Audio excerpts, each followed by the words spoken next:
YouTube? This is Charlie426, and today we have the review of the HGUC Dijeh, or High Grade Universal Sentry Dijeh. Now, I am a week late reviewing this kit because this kit came out last week in Korea. And I'm kind of surprised because I was kind of expecting to see a lot and lots of posts regarding this kit, but surprisingly, I haven't seen that much. Well, granted that we already had the Reborn's 100 kit, and a lot of people, those who bought or I know, really liked that kit, and they were very satisfied with it. Now, I'm just gonna say this now: the HGUC version of the kit is more of the, or more close to the anime style or the anime colors, because I believe the Reborn's 100 now on my camera, the color seems very bright, but that's just because of my settings. But if you look at it closely or in yourself, this is more close to the actual color of the art style in the anime. While the Reborn's 100 were more of a sky blue. Now this is more of a greenish turquoise blue kind of thing. Now my camera doesn't do justice on that, but still, that's how it is. Alright, so let's get on to the review. Now first of all, as usual, we're going to talk about the components. So first of all, what you get, of course, is the mobile suit itself. And before pushing it onto the back, on the back there is the beam naginata, where you can store in to the back skirt. So that's one thing I don't need to show you guys anymore. Here are some leftover parts of polycaps. Nothing too special, nothing too new. Now, I'm not sure, I guess this would be what they call lore of stuff, but those who know the Dijeh, the really deep lore, I believe, of the Dijeh, is that, now, those who know the Dijeh was piloted by Amuro, and basically, they requested a mobile suit for Amuro to pilot, and originally they were going for, like, this is the version I've heard, there are different versions out there, so don't be too serious. They originally, ordered or like asked for a Gundam type unit for Amuro, but instead they made the Dijeh. So this is one of those like evidence where the Dijeh was supposed to be like a Gundam type unit, like the Rick Diaz. You have these. This is the inside part of the head. This is you have two options, but the one I used was the one that didn't have any of these engravings here. So, but if you look, I'm not sure if this will show properly on camera, but if you can see it closely, you have these Gundam-ish eyes engravings on the side, and then we have the mono eye up front. So this is like the proof where the Dijeh was supposed to be a Gundam or not, whatever. But yeah, so we have the mono eye and then two eyes on the side. So that's one thing. So you get two options. You can use that piece I just showed, or the one that's just a typical mono eye. And here are the stickers. As you can see, I used everything except for that one extra mono eye, which is intended for that. But just in case the first one, goes bad, I can have at least a extra. So yeah, we have all these two yellow stickers. This green one, despite having it's just being a one single piece, it does give you a large area of green area, and then a red triangle. So there's not many stickers. And here are the equipment or other stuff. We have the beam naginata beam effects. Nothing too special. This can be obtained by buying some HGUC HGs. We have a open hand for the left hand. Also the hands I'm currently using, all the multi-purpose hands on left and right. And we get a trigger finger for the right hand. And we have this piece, which is meant for storing the bazooka on the shoulder if you want to do so, which I will demonstrate later. And then we get some very familiar weapons. Number one, the beam rifle. Now, in design terms, this should be exactly the same as the Hakushikis, but I believe this one does not have the hook that you can attach onto the back. So this one cannot be stored in, and we have a sticker right here. It's been a while since I built the Hakushiki Revive, so I'm kind of confused at this point. And then we have the clay bazooka, which I think is also the same build as the Hakushiki Revive, but this one has it has the built-in hook, so no need to worry about that. And you can store in the handle, but mine is being really stiff, so if I put it in there, I'm gonna have trouble taking it out. So I'm just gonna fold it only a little bit like that. Hope you don't mind. Alright, now let's get on to the review / articulation. So let's start with the head as usual. Now I'm just gonna say this: the engineering of the kit was pretty good. However, it's the mobile suit design that kind of hinders some parts of the articulation. So it's like the Gelgoog. While the Master Gelgoog 2.0, it has an excellent inner frame, but it's the outer design of the mobile suit that hinders all the articulation. So kind of like that. Granted, this is like a really mixture of like multiple mobile suits, like Rick Diaz, the Gelgoog, and etc. or etc. Okay, so for the head, now I think I should lower the camera a little bit. There we go. Now the mono eye, I'm just gonna say right off the bat, does not move. It's pretty much stuck in there and exactly on the middle, which I prefer if it were to move anyway. And then on the back of the head, we have these cables that's going through to the backpack. So because of that, I mean, you could move these head a good amount, but expect the cables to pop out. So the head can go down that much, which I'm pushing that actually, and then up that much, which is pretty good. And then now I'm just gonna say it can go 360 without those cables, but I just don't want to, like, you know, pop, like, yeah, that's gonna how it's gonna happen if you move too much. So the way how these connect is they're just inside there. There's no like piece that's you know getting them stuck inside there. So that's that, which is, yeah, I guess this would also apply to the Reborns 100. Keep in mind, I don't have the Reborns 100, so I cannot make too much comparisons.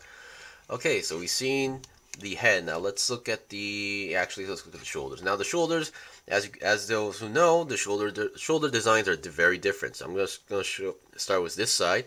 The shoulder movement is pretty good. I mean, you can sort of pop out the section right over here, and it can go more. I believe it's technically able to go more outside, but somehow I'm not able to. Oh, there we go. Now you can see it has popped out a little bit, and then so the shoulder movement can go forward and backward. Very good range of movement, and then also once again it moves out, so you can go more, like about more or a little bit more than 90 degrees, and then the arm is a double jointed bend, which is very nice, and there's one of those red stickers, the triangle stickers.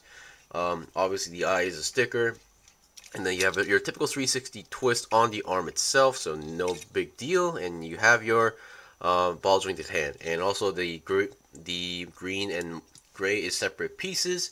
And also for the shoulder part, this can move a little bit more, about 90 degrees, but this thing does not spin because this is a built-in, because it's not connected as like a peg or ball joint. So be careful. And for the other shoulder, I think I should just take the armor off and show you guys how this works. So the shoulder armor, there's two ball joints that moves around. So this is how it's connected. Well, not technically, this is a single piece with two ball joints. So I should correct myself. However, I have some issues with the top part kind of popping out a little bit easy. I'm not sure if it's just mine or I just got unlucky, but yeah. But most of the time, it stays in there, so no need to worry. However, because of the design, it will sometimes hinder some poses. And the good thing about this side is that consists of two pieces. The dark blue and then the dark gray color are separate pieces, and here are those yellow stickers on the end tip. So yeah, I'm not sure if the Reborns 100 actually did that in color separation. I don't know yet. Okay, now we've seen the shoulders and arms. Let's talk about the backpack. Now the backpack, these fins move way more than I have imagined. I didn't expect them to actually move a lot, but they do. So the way how this works is that the fins are connected to these sides of the backpack, and they're connected as ball joints. And once again, these parts also move around. So you have this amount of movement. So I'm going to say around about 90 degree or a little bit more than 90 degree movement up and down. And then left and right, you can move like very wide, like that, to the inside. Not the outside, because these parts are blocking. And here we have the hooks to connect the weapons. And that's that. And we have some more red thrusters on the bottom. And that's pretty much it, I guess. So, and the ball joint itself, they move a good amount, I guess. Like that. And for the body, I would like to mention the red cockpit section. Now, this is not just inside like a two-peg piece. Now, this is actually connected as a ball joint because, well, I'm not sure if this is a good thing or a bad thing depending on how you look at it. But the bad thing would be that it moves a little bit too much. So when you're moving the kit, like your waist section, which doesn't really move that much, the cockpit kind of follows like that. It kind of twists on its own as well. Of course, if unless it's on the correct position. So it's on a ball joint to make sure like it doesn't really block too much articulation. So yeah. Of course, the problem is that once again, it's the design. It's the weights. Oh, I mean the waist area. All the side skirt, front skirt is blocking. You know, the movement of the body, so it doesn't really go 360 unless you really force it. And then it does have sort of an ab crunch, but that's pretty much it. For the front skirt, I say it's pretty interesting because we have this part that does move. So we have like a double front skirt. Is that what? I'm not sure if that's the correct term, but we have a double front skirt that moves this part, and the bottom section kind of moves on its own, but doesn't move not as much. So it doesn't really move as much as you think. And then we have the side skirt that moves around. Back skirt does not move. So yeah. So because of this, the leg does not go as much as front as you think. So less than 90 degrees, but has a double jointed, well, technically a double jointed bend, but once again, it's being hindered by the back skirt. And we also have these rubber cables on the back of the legs. So yeah, if you want to have more movement, you're gonna have to like modify some areas, I guess. And also we have this flap that also protects the feet, and very interesting design to have vents on the legs. Well, it's not the first time, so yeah. So yeah, and your feet are your typical ball jointed feet, nothing too special. Alright, now we've seen the basic articulation. Now let's look at the equipment. Now it's really your typical equipment. They're just really basic, but I would like to mention regarding the weapons, especially the beam rifle and the clay bazooka, is that they don't have those hole and peg systems, nor on the hand, which at first I was kind of skeptical, but they actually work pretty well. So because they are like they're one of those perfect size fit sort of things. So once you have the hand on, okay, there we go.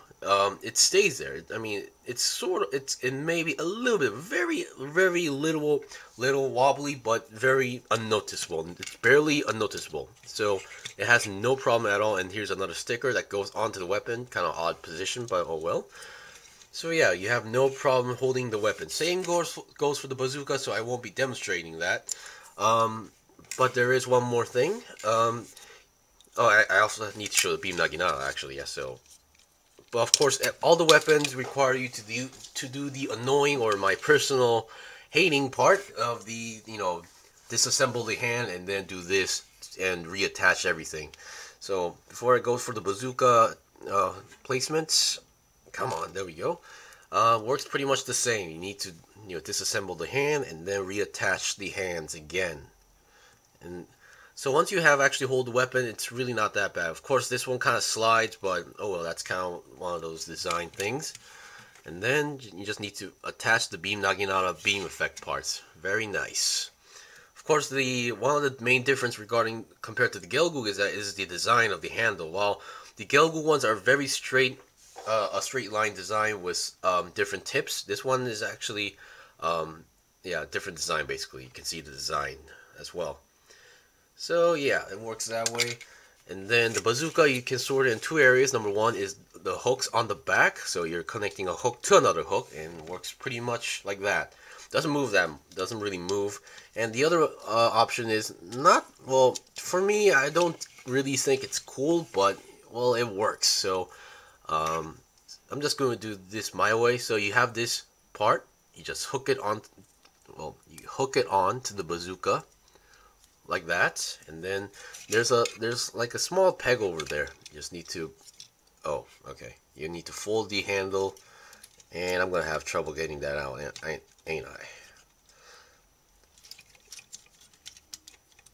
And there we go. As far as I know, that's how you do it, which I honestly don't think it's really that cool, but I guess some people will find it cool or not. But yeah, it's just another way to store the clay bazooka.